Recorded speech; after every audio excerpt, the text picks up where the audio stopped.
The Football Show on Off the Ball. With Sky. Watch Premier League, Women's Super League, EFL, Scottish Premiership and much more. Live on Sky Sports. I'm prepared to do anything I can to play for my country again. Do it then. What about your start to the game? It wasn't bad, was it? Why should an honest answer be a mistake? How can a modern day manager not have a mobile phone? Why should he? Now you're welcome along to the Football Show. So second half is underway at Villa Park. Aston Villa 1, Liverpool 1, 47 minutes on the clock. Dan McDonnell of the Irish Independence here in studio. Hello. Hi Joe, how are things? I was reading your piece over the weekend. Which one? On Duffer. Oh, Damien Duff, yeah, 25 years. I think it's actually, I think it's tomorrow is the actual to the day anniversary. I don't know how it makes you feel. Do you remember at the time? Young, yeah. Do you remember at the time sort of Duff breaking onto the scene? Because it was a weird one. Like, there's a sort of pattern I would have for doing sort of some of these archive pieces that you go into the archives to sort of find, like, what was the headline the following day. You know, what did an Irish kid makes his debut in a Premier League game, he's man of the match. It's nothing.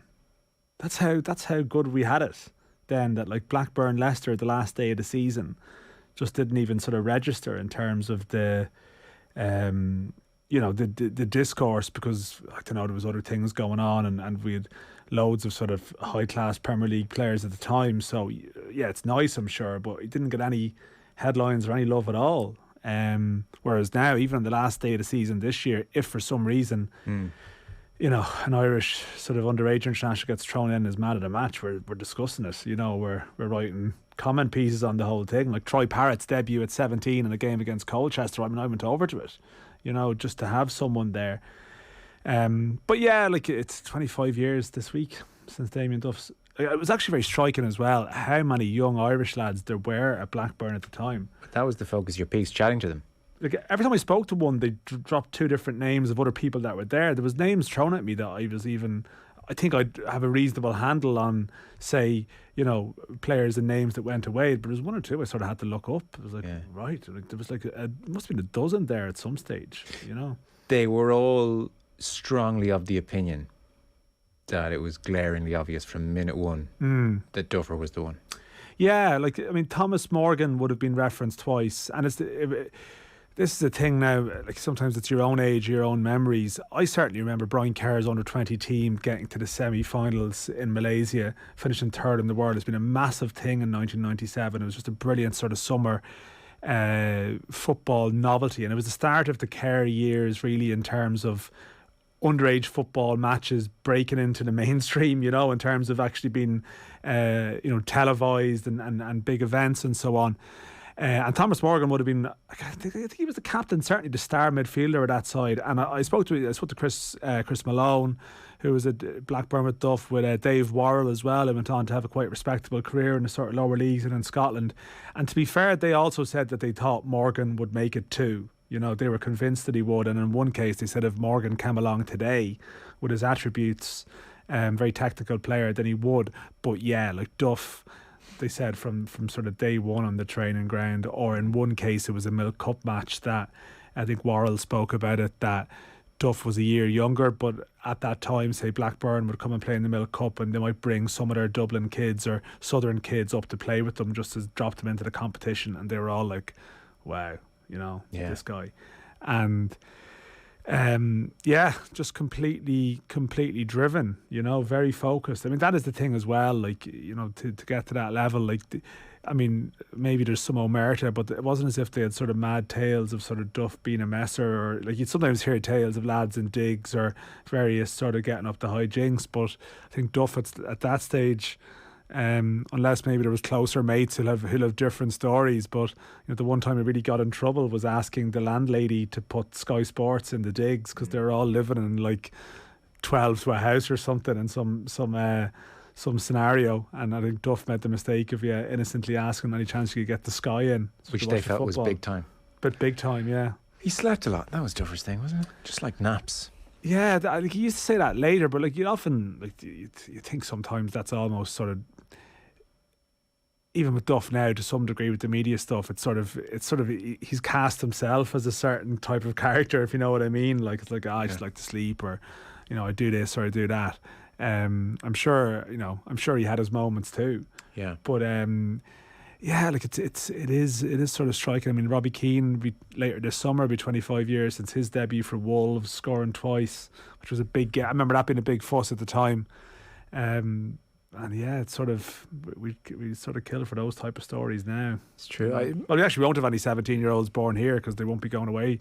If we do, it'll be in Italy or sort of some other country. Like a 17-year-old born here won't be doing anything in the Premier League in the foreseeable. Such a different landscape as well, in that. Well, I didn't have Sky Sports. I feel like Sky Sports late 90s Duffer's time was still an exotic-ish thing. Not everyone at Sky Sports. It was quite a thing when your neighbour had the big satellite dish. Feel like do you remember? I remember the last day of the 94-95 season where Manchester United lost the league and Blackburn won it. Yeah. We had it in the house by then, but we didn't have it maybe all of that season. I remember there was a neighbour who had it, and you'd go up there to watch the games. Yeah, you know? I didn't, and a lot of my mates didn't.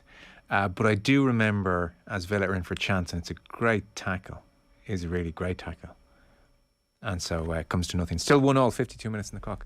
But I do remember for whatever reason I was in a pub. It was some evening game, and Duffer was playing, and it was the first time I'd seen him. And I knew he was at that stage, so the word must have been out about Duffer. And I can still remember it, funny enough. There was a crossfield ball from one touchline to the other. Duffer was on the right-hand side, and he trapped it with a Cruyff turn on his right foot. Yeah. So it was on his right-hand side, and defender was coming towards him, and he let it he just caught it between turf and foot, Cruyff turn, and moved off to his left, and defender was left.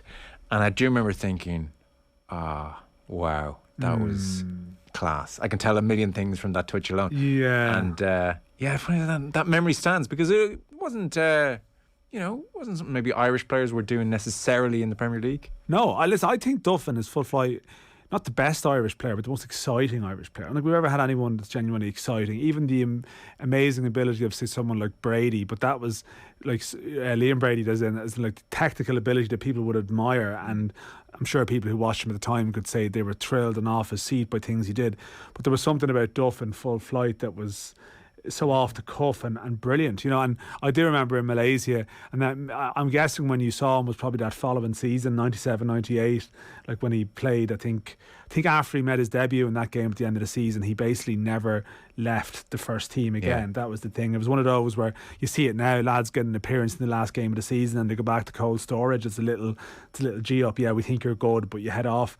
Duff never came back to sort of digs, or I think to being in that sort of second hand. It was interesting. I had a message on someone on social media in response to the piece, and they were saying, thanks for writing a piece about sort of a younger Duff, because I think they had maybe as a young son or a younger person in their life who only remember Duff as a slightly more defensive left winger, I suppose, as he was in his later years. When he sort of used his experience a bit more, and he wouldn't have been sort of dazzling even in his last sort of days with Ireland, even up to sort of Euro 2012 and stuff. I think there was that little sweet spot there where you sort of forget how good he was, for a long, and I mean right up to World Cup 2002 when he was sensational then. Yeah, Mo Salah's warming up. Liverpool have 35 minutes plus injury time to get a second goal here at Villa Park. Villa have been well up for this game, by the way, Dan. There's been no sense of Stevie G winking a nod to anybody. So they took an early lead, as I mentioned. Liverpool equalised, and since then, no breakthrough. Salah, you would expect, will come on. This is where a certain degree of pressure comes on Liverpool very heavily. Yeah, and the Robertson was sort of rested, and as you mentioned, Salah and one or two other things. I mean, they have this sort of quadruple thing going on. I wonder, is there still a little bit one eye on the cup at the weekend? I mean, you have to trust your squad, right? You don't have a big squad and then play your best 11 in every game. There's an element of that, and with a view to what's coming down the tracks, and going all the way up to May the 28th. You probably just have to do this sometimes. I'm at the point at the weekend, Real Madrid have their league won. Yeah. So that is the big one, and they have a nice run up to this. So Liverpool just have to with their schedule. We were wondering earlier, are Liverpool a bit tired? Fabinho off with the muscle injury. You think of Villarreal first leg away, there was a real degree of Yeah, we've got I to can pull see up our it. socks here, and then Spurs. They really just ran out of ideas and intensity last 15, 20 minutes of that game, and now here they are labouring a touch against Aston Villa. Like, again, in isolation, all very forgivable sins, but it's a bit of a trend now. I mean, even the extent to which Klopp is rotating would suggest he's getting some fairly hard information from the S&C department. You'd assume that Yeah. they're not exactly. It's not a hunch. They're probably going off data, strict data of whatever grades they use to measure sort of runs or whatever it might be. Salah never misses a game usually. It's probably natural to some degree. Like the intensity at which they operate. Like, it would be superhuman if they didn't have this sort of these ruts. And as I said, that's something to be very conscious of. Like, they're a better side than Madrid, but like, a demanding league run in and cup final and stuff, it just could be something that sort of inconveniences them a small bit, and they have to sort of ward off that. Because I think I mentioned, like, they played Spurs in that Champions League final a couple of years back, and if you remember, it was very flat. And I think there was a little break in between. 3-week break. There was a big break. So, but I think also there's a thing where, you operate at a certain pitch, and then you come down off it, and it can be hard to get going again. So it's a real challenge. Like, this is where the point of the season where S&C and whatever the various people come to the fore. I think, didn't Man City get great credit for that last season, that coming off the back of COVID and the very short off season, the Man City, how they used their players in the first half of the season was quite intelligent, and then they completely exploded after Christmas because other teams have gone to the well too often. I think Liverpool are probably amongst them. Yeah. So, yeah. Well, we'll see how it plays out. So they've 57 minutes in the clock. They've 33 plus injury time to get a second here against Aston Villa at Villa Park. Erling Haaland to Man City. So €60 million release clause triggered, 350 grand per week. Sterling before bonuses. He will join in July. Same month he turns 22. 88 appearances for Dortmund, 85 goals in his 2.5 seasons there, which is just outrageous. This can't really go wrong. No, I don't think it can. It's very, very scary for the league. It is, and the fact that they're obviously paying. He's been well paid, but he's gone into a degree of a structure. Like, he had the sort of terms of his contract that led him to go. So it's not as if it's sort of a massive, like, brutal show of financial muscle or something like that. They've obviously fended off everyone to get them, but it shows the degree of the attraction that they present as well too. And what's your reading the attraction? Because I mean, as ridiculous a thing as it is to say, but for 350 grand a week with a fee of only €60 million given his talent and how sought after he is, he could have had higher wages elsewhere. There was no doubt. Do you think it's Guardiola? I think it could be that. Yeah, I mean, I think it's the fact that it's a project, a team that very distinctly needs someone like him as well. Like, and I mean, you could say that anywhere. I mean, no one does. But let's say you go to Liverpool and you have like Salah and you have a certain way of doing things, and is Mbappe going to Real Madrid and stuff? Like, it's just City are they the best team in the world? Well, I mean, they're not in the Champions League final, so but you still feel like they're certainly in. They're very much up there in terms of that. And I mean, they tried to get Harry Kane last year. It's well discussed that the way they operate, the missing link for them is probably this central striker of the highest quality. He has some sort of link with the club. His dad played there and stuff like that. So it's he can. It's not like sort of. There's some sort of half-arse sort of link with the club there, and he's younger too. Like, I think is there an element, that again people of a certain age don't consider City to be on the same level as sort of Man U and Liverpool or Madrid. And I completely get that, but if you're 22, is it a bit different? Like, they've been, they were winning Premier Leagues in 2013, 2012, sorry, so. That's what age was he then? Like, 12. 12. So, the whole tradition angle and stuff, he's possibly not as seduced by it as sort of other people you might expect to be by going to maybe a more traditional heavyweight. So I think it's all those elements together, Everything. And probably, listen, I mean, there's about- agent I know his agent has sort of passed away and all, but there's like agent relationships and stuff. I mean, this was laid down, so I'm sure there's other stuff we're not aware of that have set the wheels into motion in the background. You don't know what actually goes on. Yeah. But you can see the argument for it, certainly. Everything about the types of goals he scored for Dortmund. A lot of tap-ins, a lot of goals in the penalty area, just seemingly effortless movement and just being in the right place suggests that he's going to score a gazillion goals where Grealish, Sterling, insert tricky winger here, Mahrez gets the end line, squares it, and it's just going to be on his left foot and he's going to score from 6 yards.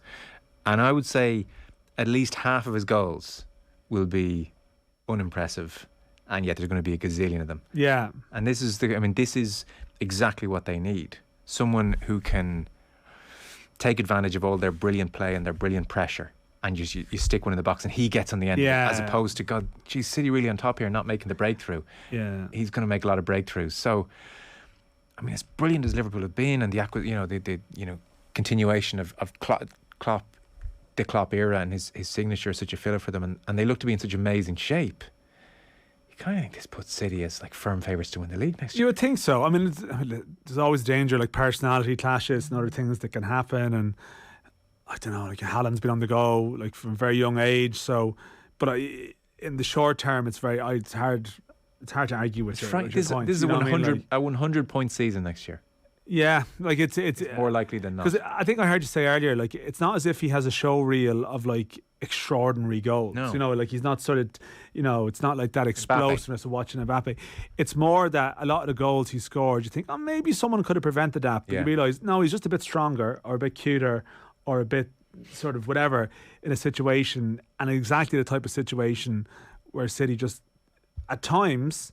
They just need that little bit of variety in their attack and play that he can provide it, even if it's a slightly more, again, occasionally a little bit more direct, but one that will work Yeah. very well for them. And unlike any slight hesitation, is he a flat track bully, Bundesliga versus Premier League? No. His Champions League record is frightening.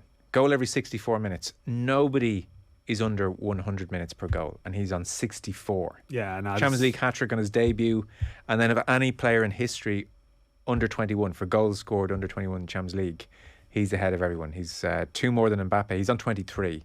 Like Messi at 17 before the age of 21. This guy's on 23. Yeah, he's not a flat track bully. So he's just a bully. Yeah, just like, yeah, exactly. Bullies the older on kids. hills, whatever you want Yeah. to put him.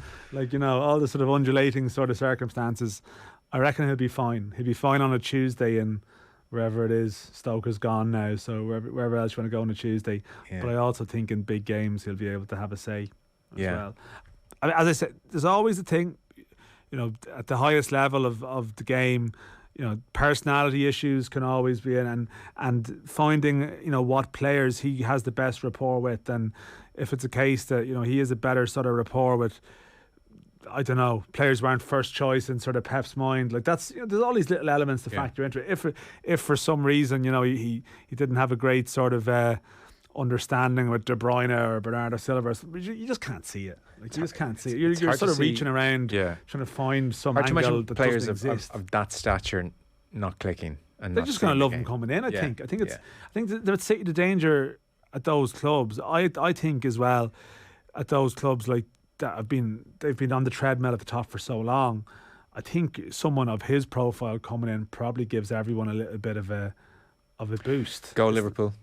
Big goal Liverpool. Mane with a header on 65 minutes. Aston Villa 1, Liverpool 2. It's not going to be checked by VAR. It's a perfect goal. Move down the left-hand side. Ball was clipped in. Nice pace on it. Chest height. Mane stooped. Flicked it into the far corner. And suddenly Liverpool in pole position. They breathe easy once again to see what happens tomorrow at Molloy. So just waiting on a replay as Liverpool celebrating. Klopp looks on. There was no imminent danger. Villa were in possession, and then an attempted clearance was blocked down, and Liverpool pounced fairly quickly down the left-hand side, and that was how it all started, actually. It was an Aston Villa throw-in, and then the Mane finishes quality. Yeah, it's clinical, but it's not sort of a... it's a quick counter, but it's not sort of devastating. It No. just feels like It was a bit easy. Villa, slightly architects of their own downfall. Is Stevie G gave the 3 whistles from the sideline and tugged his ear. They knew what to do. Yeah. Liverpool 2, Aston Villa 1. We are talking Lionel Messi in just a moment. The always brilliant Marcela Mora y Araujo is going to join us. Messi was down to his last 600 million, so the Saudi cash was too much to say no to. Marcela's going to join us next. Max, so Aston Villa 1, Liverpool 2 is where we are after 69 minutes at Villa Park. Dan McDonald alongside me here in studio. Very happy to say Marcela Mora y Araujo joins us on the line. Lionel Messi touched down in Jeddah yesterday. The Saudi Tourism Authority announced Messi as their new official brand ambassador. Messi was shaking hands. His Instagram put up some photos of him on a boat, and it said discovering the Red Sea, #visit Saudi, and he'll reportedly attend various upcoming events. Look, Marcella, this wasn't an easy decision for Lionel. He, yes, granted has his 40 million salary at PSG, but he is down to his last 600 million. So to be fair to him, he can't be, he can't be squeamish here. Well, I took a little bit of sleuthing on because I was quite fascinated by it. I guess on the one hand, there's the issues that Saudi Arabia presents, which, some people may have ethical or moral objections to doing business with the Saudis. I don't think that's a massive issue in the world of football, of Argentinian footballers. We know Maradona spent many years there. We know friendlies and various games are organised there. And I think there's a lot of looking towards the World Cup. There's a lot of the packages that are being offered in Argentina to people who might be travelling involve staying in Saudi as well. So it could be a ride off the back of the World Cup for a neighbouring country to pick up on some of that kind of tourism or visitor traffic. But what I found quite fascinating on Lionel Messi's Instagram, which it's not a place I'm very familiar with generally, but is the way his various merchandising and image deals are portrayed. The little slogan that says this content is, in partnership, paid partnership with. Yeah. And so the Saudi stuff is quite prominent at the moment because obviously he's there now and he's floating in the sea and it's beautiful and it's very peaceful and he's with his mate Paredes. But if you scroll through this, there's paid partnership with Paris Saint-Germain or some other brands. And then there's some content that's in paid partnership with Leo Messi. So Leo Messi and it promotes Leo Messi, like getting a GOAT award and I thought this was quite fascinating. So I've established since you've alerted me to kind of look out for what's going on, that there's something called the Leo Messi Corporation, which looks after all his image deals and basically the non-directly football related deals and so on. And one of Leo Messi Corporation's, or rather one of Leo Messi's clients for the sponsored content is the Leo Messi Corporation. I just think it's extraordinary. It feels very novel way of promoting and sponsoring oneself. I mean, am I being disingenuous? No. And I'm sure he's his own close to $1 billion company and things are arranged so that the minimum of tax, whilst everything I'm sure is very legal, is paid and every loophole is taken advantage of. And in a sense, I've no great problem with that. That's just been, shrewd, I suppose, and business-like in the modern world. But on Saudi Arabia, there is a reality here. This is a terrible regime and it's regarded as a terrible regime regardless of which metric you care to look at when it comes to human rights or which organisation is detailing the rankings. And, what strikes me is even like a 5-minute Google on his flight out to Saudi Arabia would have taken him, say, to Amnesty International's page. And they just detail it all in very clear terms. They talk about this authoritarian regime as one of the most brutal across various rankings, heavy prison terms for dissenting views, including tweets. Travel bans following release from prison. Extensive use of the death penalty, which is on the increase again after a lull. Migrant workers vulnerable to abuse under the country's sponsorship system. Grossly unfair trials. Numerous examples on their website. For instance, Mohammed Al-Otabi, founding member of the Union for Human Rights, which I have to say sounds like a good union, I would say, Marcela, if we're going for good or bad. 17 years in jail. They just threw on an extra 3 in the last few months, just for whatever reason they needed. People routinely sentenced to punishment by torture following these unfair trials, and so on. And what's more, when it emerged that Messi was first being courted by the Saudis last year, grant liberty, and they advocate on behalf of many Saudi prisoners of conscience in jails. They wrote a letter to Lionel Messi, which was carried in various publications. And what they said to Messi was, "You're an inspiration to millions, and what you say and do really matters. To put it bluntly, you've enormous power, but with that power comes great responsibility. The Saudi regime wants to use you to launder its reputation. Prisoners of conscience in Saudi Arabia have been tortured, sexually assaulted, held in prolonged solitary confinement, often for months at a time, often on an industrial scale. If you say yes to visit Saudi, you in effect are saying yes to all the human rights abuses that take place today in modern Saudi Arabia. If you say no, you'll send an equally powerful message. The world must stand up to those who trample on others. Lionel Messi, you're a hero to millions. Please use that status for good. Stand up for human rights. Say no to the butchers of Jamal Khashoggi and the brutalisers of peaceful campaigners in Saudi Arabia." That was just part of their letter. So, what a disappointment here. If this was life-changing for Lionel Messi, I kind of wouldn't hold it against him, because in so many countries and jurisdictions aren't perfect. This is not life-changing. This doesn't make no difference to his day-to-day life. And here he is, hashtag visit Saudi, and not a word about the problems with this country or their obvious laundering through sports people. Is this not, like, I kind of saw this news today and I just thought, what a cosseted view of the world. I think I agree with you. I can't play devil's advocate to anything you've said. I completely agree. The only thing I can think of in broader terms than Lionel Messi is the relationship of the Saudis with football, with the industry of football, with the Western football, and with big business generally. And so although I know nothing about his finances or his day-to-day life, so I tend to agree with you.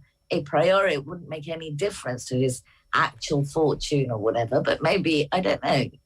I have no idea what the deal is and why he decided to go and, take his Monday off, and whether it's going to be every Monday that, that's a rest day, he's going to go and float in the Red Sea, or what kind of content he needs to promote to be this ambassador for Saudi tourism.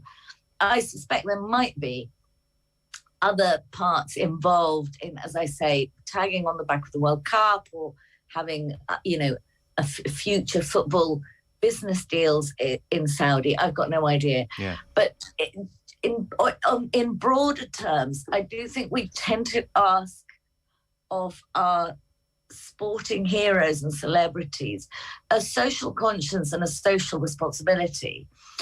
So whereas I love the letter from Liberty and I agree with it, I also think on one level, why does Lionel Messi have to take on that role? If our governments and our big clubs and our industry and our betting shops haven't done it, why does it fall on the individual players with a big profile to do the kind of exemplary social role? I mean, I love it when they do, and I support them, and I think it's inspirational, but it's quite a logical leap to therefore condemn those who don't. I was talking to someone earlier who has done sponsorship deals and advertising deals with Messi Corporation. And she said they don't really ask very much. It's a kind of standard form. They say, what's the product? How much is it? Is there a standard contract? And so on. This was a few years ago. So we were speculating whether Leo Messi would actually know about any of this. I mean, of course, a 5-minute Google search would, but you're a journalist, you're curious, you're interested, and you're concerned with the with a bigger picture. If Messi is, as we think he might be, a very focused and driven footballer with no interests outside football, he might not want to spend 5 minutes Googling. He might never have got that letter, and he might not care. I think it's awful if he doesn't. And like you, I find it disappointing. But I think it's quite a big ask to say, no, you, Lionel Messi, because you are the GOAT. And I know you are because I saw it on your Instagram, a content by you. Send this other message that I want out to the world at large and to society. And I think it's just tricky ground to have that expectation. Sure. I mean, I think when footballers do have social responsibility, social conscience, and take on causes that matter to them, it's amazing and we applaud it and it's wonderful. And when they take on political causes that we disagree with, well, again, we pass judgment, but some enter politics, some commit their lives to bettering society and so on.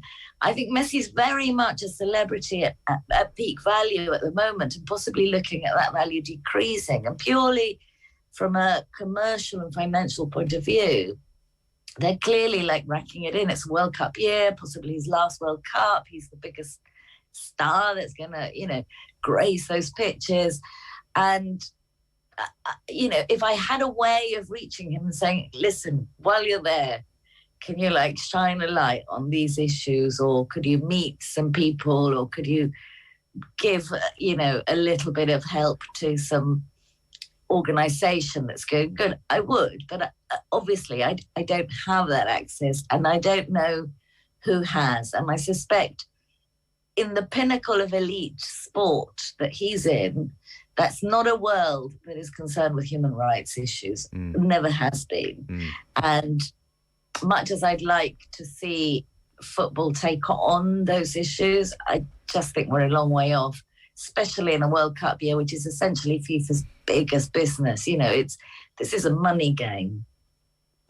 Yeah, I think that's interesting, Marcela, because I was going to ask you, as someone who would have followed his career extremely closely, because you have these players like, say, Marcus Rashford or Juan Mata, or people who've engaged themselves at various times in various causes, but at any stage in Messi's evolution, can you recall him using his voice in any way, for any particular cause or topic or something at home or anything? Or has it very much been on this message the whole way through, that it has been the corporation controlling it? Have we ever seen behind the veil in terms of his opinions on anything, really? I've never heard his voice or his opinions on anything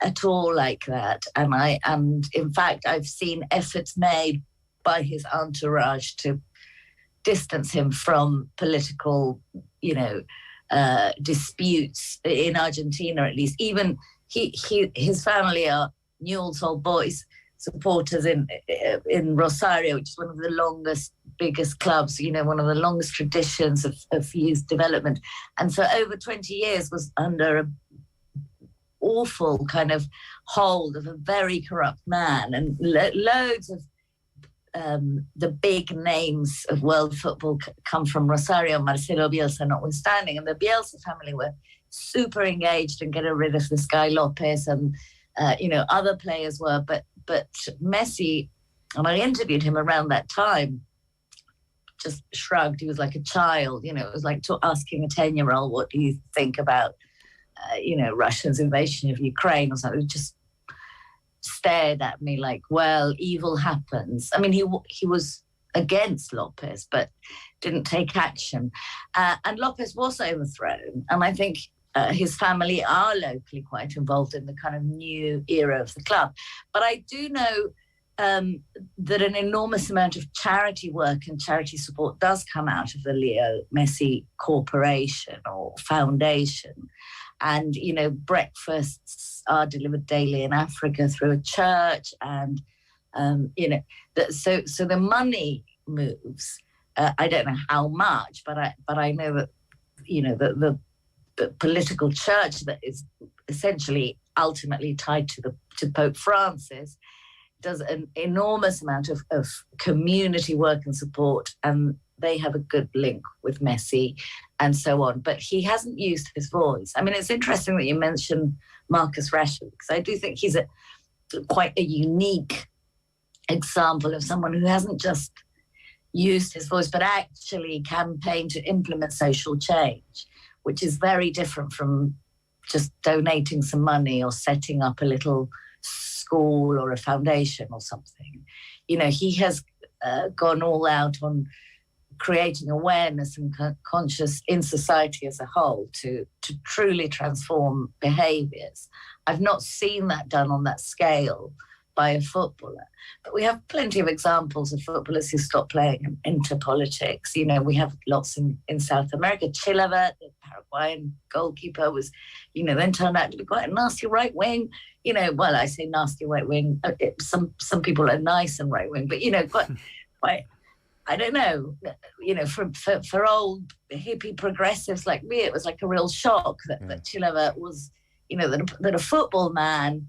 I love football. How could they be? Or even Carlos Tevez has actually associated with the right party, the party on the right of centre in Argentina, and has taken a lot of flack for that.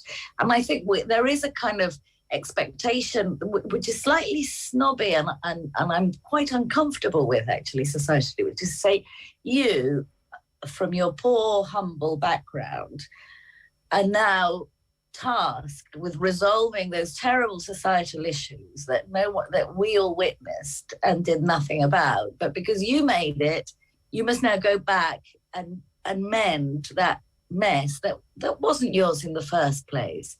So when they do have ideologies and ideas and opinions that we don't like, we are judgmental. And I think Messi has no opinion. I don't think he knows what's, you know, I don't believe that he's somehow endorsing the Saudi regime or saying, yes, I agree with all this. I honestly think he has a machinery that said, this is what you're doing. This, you know, someone probably manages his Instagram account. But that is a complete guess. I have no actual evidence for that. And I hope we can get some of the big players to shed light on the issues of that area, not from the perspective of what we would like to see said from the West, but from what they might come across or learn in their own visits there, because it is the case that sometimes, you know, when football events happen, the press and the people and the attention and the players that go there can shed light on certain things. And I have not lost hope yet with the Middle East. But I don't feel comfortable saying Messi on his own should, just take on board this massive, massive topic. You know, what difference would it make really if he said, no, I'm not going to do this advert? For starters, I don't think anybody would cover it. I mean, you know, would we be talking about it? Messi was offered a Saudi tourism clip, but he turned it down. Potentially not, no. Potentially we wouldn't. But it's what damage it does by him giving it the old thumbs up and hashtag visit Saudi. Just one quick question. You sort of answered it in Marcela, but if we anticipate for a moment, say one journalist of a group at the next Messi press conference raises their hand and asks him a very pointed question where they lay out what sports washing is, the ills of Saudi Arabia, why they're doing what they're doing, why they're paying him all this money, and therefore is his conscience clear. What would your sense be? Because I don't hear him speak in his native tongue. I don't have a great sense of you know, his personality, because he's so hard to read even with his body language. What's your sense of how he'd reply to a question like that? Would he be in over his head even at this age? I wonder a lot. He isn't a comfortable speaker. Yeah. You know, John Carlin famously wrote about 10 or 15 years ago that he wrote, I interviewed Messi twice, and if I was offered it again, I would turn it down because he's such a bad speaker. Yeah. I wouldn't turn it down if I was offered an interview with him, but I do think it's interesting to watch. You know, the one-on-ones he does, he's treated with kid gloves in a very noticeable way, and you kind of wonder if people are doing it because they're so starstruck, or if there's something that about him that makes you kind of. There is a slightly, cognitively strange thing going on with him, and I do think he's super bright, but I don't think he's engaged with bigger issues. Yeah. I think somebody ought to ask him that if he does give a press conference, and I think we should take note of his reply. He might possibly be genuinely very uncomfortable and not know what to say, or he might say, "Oh, I just play football," in the game. Yeah, who knows? But he might surprise us all, and he might. His entourage is not as toxic as some of the big superstars that we've, the Maradona is the one I followed more closely, who was always surrounded by dreadful people, always had something to say, appeared to be politically committed to, sticking two fingers up to the establishment, but actually continuously did deals with some of the dodgiest people on earth all the time. And again, is that forgivable or awful or what? But ultimately you think, well, this is a kid who came from nothing, literally nothing, and is desperately sick and ill and crying for help in the most kind of pathological way throughout his whole life on live TV. And we want him to somehow fix the Middle East or, make friends with the states. What Maradona did that was interesting was turn everything on its head. So he would have said, well, what about the human rights abuses of the United States of America or something like that? I don't expect Messi to ever do something like that, but I would be fascinated to see if he could. Well, Marcela, you're the one to go along to the press conference and ask. I think that's what we've agreed here. So thank you so much for coming on. Always a pleasure. Appreciate it. Marcela Mora y Araujo there with us on the line. Our football show coverage brought to you by Sky. Don't miss Spurs Arsenal Thursday night live on Sky Sports. It is 2-1 Liverpool into added time. Quick ad break. Back with Dan McDonald. Stephen Bradley staying at Shamrock Rovers. The news this week. Sport and Premier Sports. Back. So Liverpool about 40 seconds away from keeping the Premier League race alive. They're 2-1 up at Aston Villa. Stephen Bradley, Daniel, this time last week you had in glowing terms convinced me why joining Lincoln was the no-brainer option. And lo and behold, I don't think I used the term no-brainer. Stephen Bradley obviously was listening that evening. Thought, if this is how McDonald sees it, I need to revisit the angles here. So were you surprised when he announced he was staying? I was surprised, I think. Yeah, I thought the path was being cleared for him to go, just like, the official approach, and generally that happens when the person is ready to sort of reciprocate that interest. Was this the first instance ever of a genuine official approach? We haven't tapped him up. Well, yeah. I'm trying to think. I feel like there's been one or two in recent times where there's been official approaches and someone hasn't left. But I mean, let's be honest. I mean, I'm not thinking in this specific case, but of course, people really put the feelers out and know if someone's going to be up for it, and they probably already know if they are, and the official approach is generally box ticking as opposed to a significant thing. But when it's sort of the fact that when Bradley turned it down, the statement was able to mention Lincoln, that he'd spoken to Lincoln, it wasn't dismissed as speculation or anything. It went that far down the road. That it was legit. What do you think his rationale was? I think when he spoke about it on Friday, I was after the game with Finn Harps. I was there, and I don't know if he's 100%, I suppose, fully outlined everything, but in long story short, he's effectively said he didn't feel it was the right time to leave Rovers at the moment. I think you could read between the lines and say that while the Lincoln job was a great job and attractive, and Damien Delaney here on the show on Saturday was very much the case of, I thought he would have been mad to go there because the ceiling for what could be achieved at Lincoln was possibly still quite limited in the context of League One.